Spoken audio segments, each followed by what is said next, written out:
amigos e amigas, as primeiras palabras só poden ser de agradecemento a vos por vir hoxe ata Vigo, por abeirarnos nesta caixa dos milagres da Fundación Barrié. Entregamos o premio Illa Nova de Narrativa nun acto sinxelo co que imos dar a coñecer a persoa gañadora desta primeira edición e quixemos que todo o que envolve este evento respirase do mesmo espírito de apoio, de aposta polas xeracións máis novas na escrita, pero tamén noutras artes. Nesta singradura que a Editorial Galaxia emprendeu en xañeiro, enroláronse con nós o ámbito cultural del Corte Inglés e Royal Bliss, que é a nova bebida de Coca-Cola. Acompáñanos hoxe Pati Blanco e María Troncoso, aos que agradecemos que quixesen facer esta viaxe canda nós.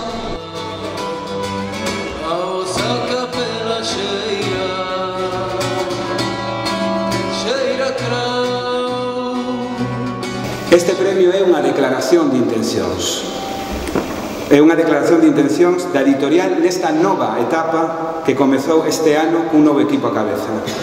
A nosa editorial é a dos clásicos, tamén a das grandes voces da literatura actual, como é dos grupos de música que demostran a súa calidade grande día a día sobre os escenarios e nos librodiscos que con nos publican. Pero ten que ser tamén motor para que as novas xeracións de escritoras e escritores atopen a cubillo editorial nun dos grandes selos do país. O número de textos recibidos nesta primeira edición confírmanos que non andábamos desatinados ao decidir crear un premio pensado para elas, para eles, e que hai, segundo o xurado comenta, unha vizosa produción de xente nova petando forte no mundo da literatura, reclamando a nosa atención como editoras e editores. Un país ten sentido se a mocidade turra del. Así pois, Galicia só terá futuro se quen de non ollar o pasado máis que para aprender, máis nunca para ficar ali. Onde ten que poñer os ollos é na xente máis xoven, nos que teñen que inventar Galicia, a Galicia que ha de vir. Nós estamos para acompañalos, axudalos, darlles azos cando necesiten e, ainda que poida parecer extraño, estamos para aprender delas e deles, para renovarnos, para sermos máis frescos e máis ousados. Moito temos que aprender da xente nova, da que está inventando a música, a danza, o audiovisual, a política, en definitivo, os que están inventando a sociedade.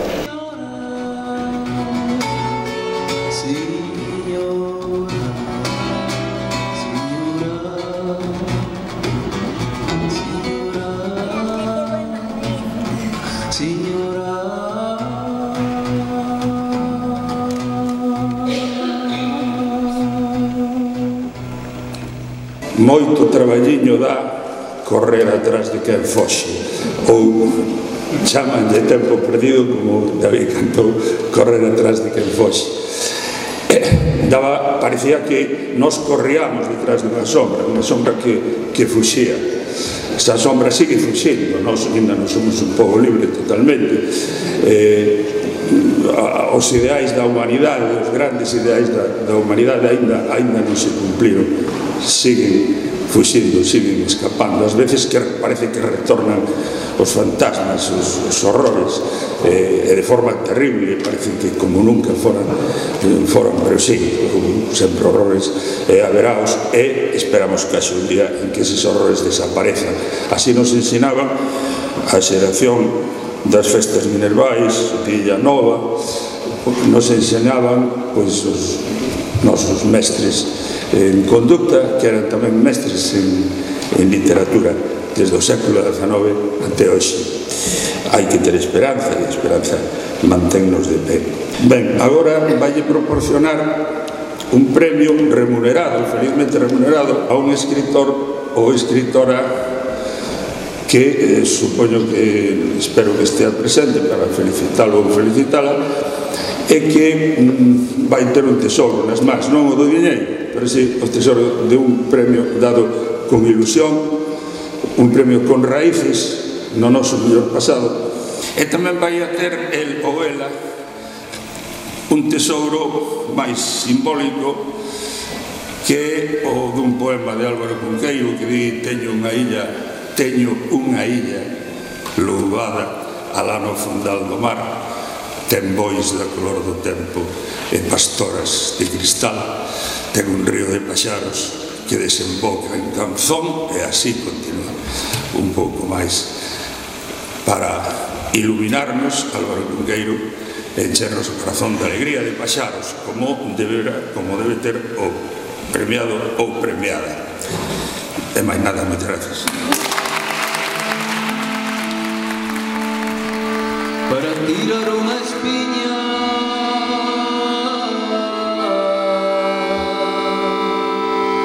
para tirar unha espiña,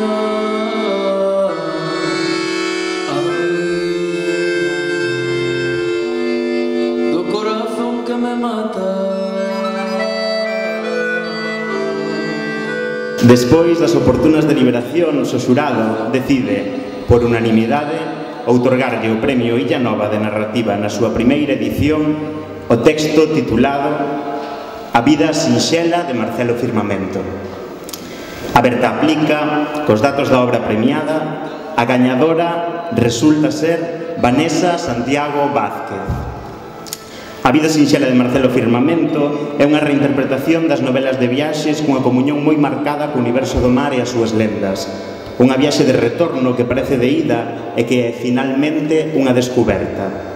O xurado valorou a construción tanto da mecánica interna como global da novela, a elaboración de imaxes de gran potencial evocador, a creación dun universo con elementos máxicos que está perfectamente integrado e consegue fuxir dos estereotipos.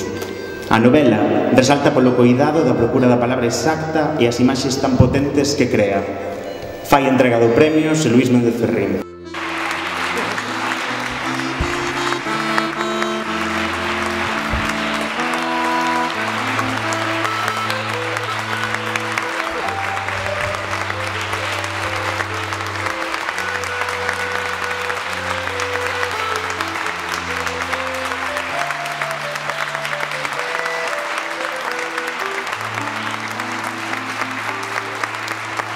É unha honra enorme recibir este premio, unha honra case diría superlativa.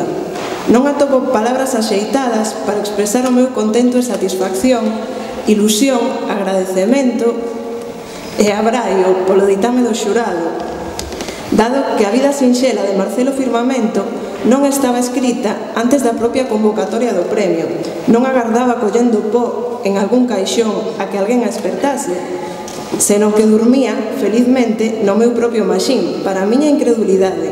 Estaba madura abondo para ser escrita no período entre que se convocou o galardón e o último día do prazo de entrega, menos de 3 meses. A convocatoria deste premio foi daquela o motor e impulso que me levou a escribir a historia por varias razóns. A primeira, permítanme a broma, por coquetería. Atraeume que o premio fose para persoas mozas, menores de 35 anos, cando na maioría dos sitios, cos meus 33, xa me arrincaron esa etiqueta, empezando polo banco. A segunda, por necesidade. Como moita xente, padezo precariedade laboral, o que me fai ter moito tempo libre que emprego case sempre en saciar a fame de ler e escribir, unha necesidade para mí. E a derradeira, pero fundamental, lóxicamente, porque tiña unha historia que contar. O protagonista da miña historia é Marcelo Firmamento, un mariñeiro de Sada, nado nos anos 40, que traballa no cerco dende cativo e remata percorrendo o mundo a bordo de grandes buques, procurando o tempo a pista dun pai do que non sabe apenas máis que o nome. Xa que logo, grazas a este premio, polo pouco que conto da historia, pagarei a miña débeda cun mundo que esborrallou, o da xente do mar. Nesta ocasión, dunha xeografía concreta, a do lugar onde nacín, que é Fontán, un pequeno lugar ao abrigo da ría de Sada, nas Mariñas Coruñesas, e débeda máis especial, se iso é posible, con todos eses mariñeiros que coñecín un día sendo nena e que nadan nas páxinas do meu relato. Non quero esquecer, malia que non teñan parte destacada na historia, os poucos, bravos e afoutos barcos pesqueiros, reducidos á mínima expresión, que aínda arriman a súa quilla o peirao do noso porto, os que lles desexo longa vida e éxito na súa loita cotiá contra a extinción máis absoluta. Pago tamén unha débeda cos meus avós, Teolinda e Luís, dos que aprendín tantas historias, moitas das que van sobrevivir grazas a este premio. E Lola e Pepecho, os que por desgraza non tiven a sorte de coñecer, pero que forman parte de min, tanto como o bar que rexentaron nese mesmo porto de Fontán. Sí, custoume chegar a tempo para cumprir co prazo establecido, polo que ben merece tamén un breve agradecemento ao meu compañeiro pola paciencia e ánimo que tivo comigo ata que puxen o punto en final desta historia, que toda vez rematada, logo non me decidí enviar porque non me parecía tan perfecta como quixer, mas tamén pensei que ningunha historia o é. Así que por fin o meu libro, como unha mensaxe nunha botella, saiu de terra firme para beirar coa mellor das fortunas nesta illa nova. Sinto que conmigo está recibindo este premio, ademais de algunhas persoas por min queridas e que hoxe me acompañan, todo o pobo mariñeiro de Fontán. Grazas por permitirdes, como premio, que Marcelo empece a xucar os mares. Grazas.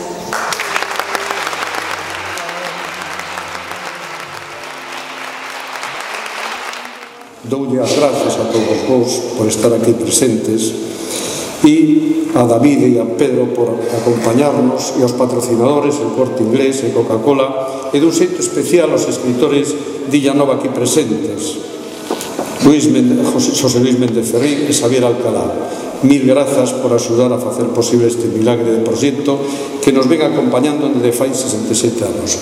Parabéns á gañadora. E para rematar, quero afirmar que Galaxia sigue sendo aquel proxecto intelectual e espiritual que naceu da man dos nosos maiores, aberto e plural, onde ten cabida todos os que traballen por Galicia, facendo vixente aquela frase do noso Castelao: non lle poñades chata a obra, traballade nela, hai sitio para todos. Moitas gracias.